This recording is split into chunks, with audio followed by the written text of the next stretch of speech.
Salut la team éco, vous êtes prêts à affronter un sujet qui fâche? Parce qu'aujourd'hui, on va décortiquer un lien tabou, celui entre l'immigration et l'inflation. Accrochez-vous, ça va secouer. On entend souvent dire par certains politiciens, dans le même programme politique, que d'un côté, on va lutter contre l'inflation qui fait flamber les prix et que d'un autre côté, on va lutter contre l'immigration. Mais est-ce vraiment réaliste? Disons-le clairement, non. Y a-t-il un lien entre l'inflation et l'immigration?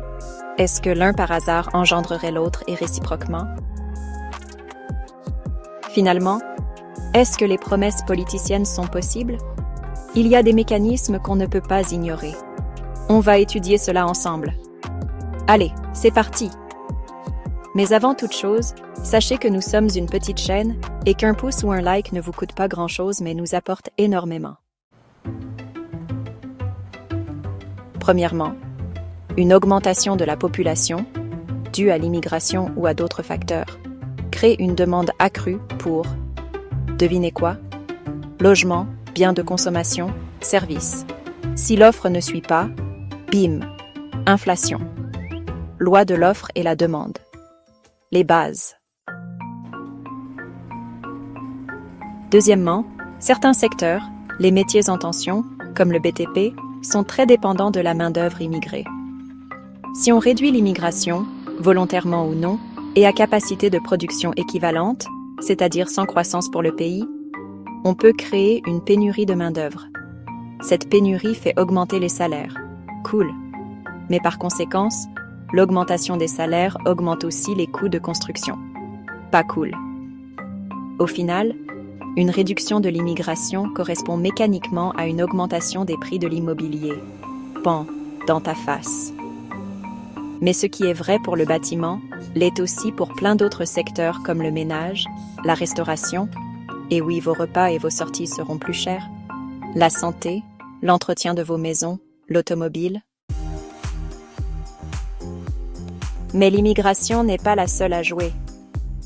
Parlons des migrations internes. Le Parisien qui en a marre du métro boulot dodo et qui débarque à Bordeaux, Lyon ou Nantes. C'est de l'immigration aussi, non?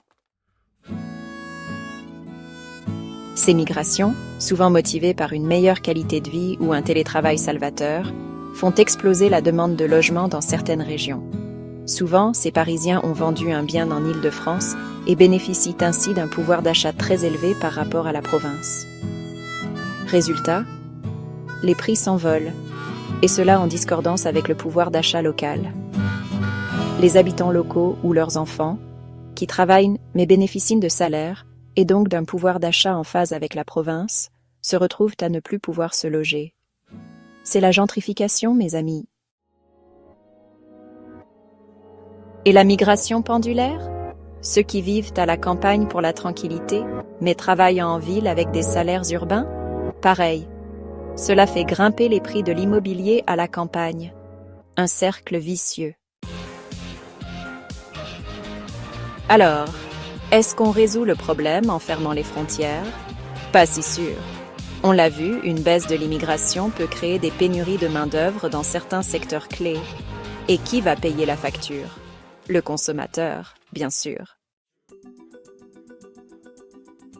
De plus, une politique restrictive en matière d'immigration peut entraîner une augmentation du travail illégal, avec toutes les dérives que cela implique.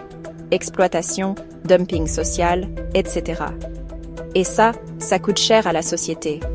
En 2024, le travail au noir en France constituerait un manque à gagner de près de 9 milliards d'euros de cotisations sociales non encaissées. En somme, essayer de combattre l'immigration d'un côté et tenter de réduire l'inflation de l'autre, c'est comme tenter d'éteindre un feu avec de l'essence. Cela pourrait causer plus de dégâts que de bienfaits. Il faut bien comprendre que ces deux sujets sont liés. Pour un pays riche, s'empêcher d'avoir de l'immigration correspond automatiquement à créer de l'inflation. Tiens, ça me rappelle les politiques protectionnistes des années 30, 1931-1936, pendant la Grande Dépression. On pensait se protéger de la concurrence étrangère en fermant les frontières. Face à la crise économique, l'État français limite l'immigration et encourage le rapatriement des travailleurs étrangers. Résultat, bien que la crise soit d'abord déflationniste, les secteurs dépendants des travailleurs immigrés, industrie, agriculture, subissent des tensions, contribuant à des hausses de prix. La xénophobie ambiante aggrave ces déséquilibres. La réduction de l'offre de travail dans certains métiers, mines, bâtiments, a alimenté des pressions sur les coûts de production et la crise s'est aggravée, car la production française a perdu en compétitivité. L'histoire bégaye, cela me rend dingue. L'émigration de personnes hautement qualifiées, médecins, ingénieurs-chercheurs, peut créer une pénurie de compétences dans certains secteurs, entraînant une forte augmentation des salaires pour attirer et retenir les talents restants. Cette inflation salariale se répercute ensuite sur les prix des biens et services. Les retraités, souvent avec un pouvoir d'achat plus élevé que la moyenne, migrent vers des régions spécifiques, bords de mer, campagnes ensoleillées. Leur arrivée massive fait grimper les prix de l'immobilier, des services de santé, des loisirs, créant une inflation spécifique à ces régions. On pourrait parler de l'impact des retraités britanniques sur les prix en Espagne ou au Portugal, et même en Bretagne. Ainsi, entre 2012 et 2021, le coût du logement a progressé de 78% au Portugal, contre 35% dans l'ensemble de l'Union européenne. La concentration de populations immigrées dans certains quartiers peut créer une demande accrue pour des produits de base spécifiques, comme l'alimentation ou les services communautaires. Si l'offre ne suit pas, les prix de ces produits et services augmentent, affectant disproportionnellement les populations les plus vulnérables. Les travailleurs migrants qui envoient régulièrement de l'argent dans leur pays d'origine, que l'on appelle en anglais « remittance », contribuent indirectement à l'inflation dans ces pays par injection monétaire non liée à de la production. L'inflation augmente la migration. Selon la Banque mondiale, la forte inflation et la faible croissance mondiale réduisent les montants que les migrants peuvent envoyer dans leur pays d'origine. Si ces montants deviennent insuffisants pour nourrir la famille restée au pays, d'autres migrants tenteront leur chance dans les pays riches. Donc vous l'avez compris, quand l'immigration vient de pays plus pauvres, elle a tendance à limiter l'inflation. Quand elle provient de régions riches, elle crée naturellement de l'inflation. Et à la réciproque, plus il y a d'inflation, plus il y a d'immigration. Alors, on fait quoi ?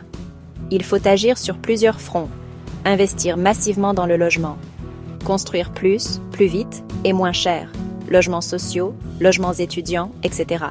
Revoir les politiques d'aménagement du territoire, désengorger les grandes villes, créer des pôles économiques en province, éduquer et requalifier la main-d'œuvre, donner aux jeunes et aux moins jeunes les compétences dont ils ont besoin pour trouver un emploi, enseigner aux citoyens l'économie. Comme nous venons de le voir, il n'est pas possible d'être contre l'inflation et contre la migration de personnes issues de pays modestes économiquement. Et surtout, avoir un débat honnête sur l'immigration, sans tabou, sans raccourci et sans céder aux sirènes du populisme. Voilà, c'est tout pour aujourd'hui. J'espère que cette vidéo vous a plu et qu'elle vous a un peu énervé. N'hésitez pas à liker, à commenter et à partager si vous pensez que ce sujet mérite d'être débattu. Et surtout, abonnez-vous pour ne pas manquer les prochaines vidéos. Trop compliqué pour toi. À bientôt.